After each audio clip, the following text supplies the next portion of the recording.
guys, ito ngayon ang solar water heater natin. Tapos na siya install. Ang sinusupply nito guys, 4 na banyo, isang may bathtub, 3 banyo na may shower at saka laboratory. Centralized solar water heater guys. So ito na po siya. Ito na po yung unit natin.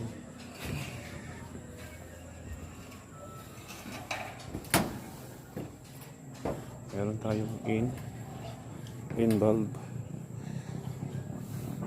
papunta doon sa feeder tank, and then pag sobrang kulo na yung tubig dito, meron lang siyang air vent, singawan lang guys. Okay, ito siya. Meron tayong drain sa ilalim,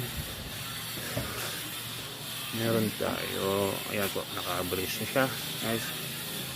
Ayan po yung out bulb natin guys. Ito, so naka-open na siya, full open. Ito, kailangan naka-sarado siya. Okay. Ito naman, dapat naka-open siya. Open siya guys.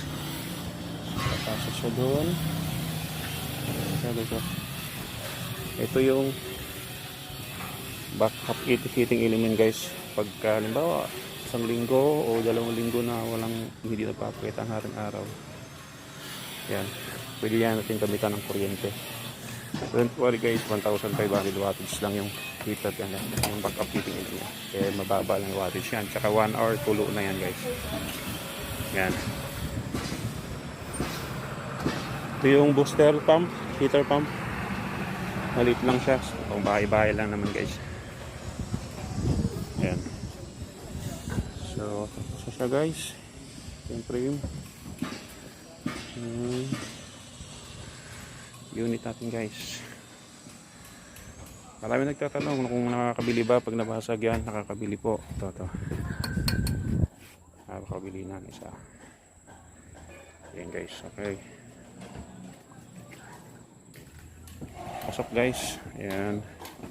Kinakabit pa nila doon yung in.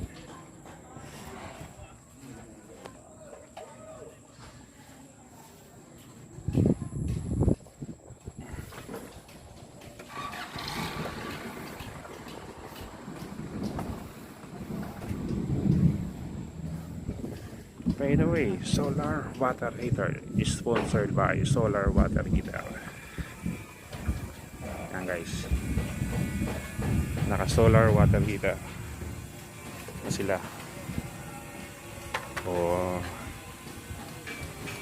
Okay guys,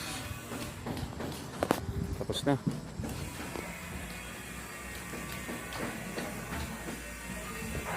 Tapos na guys ang ating so, tama guys.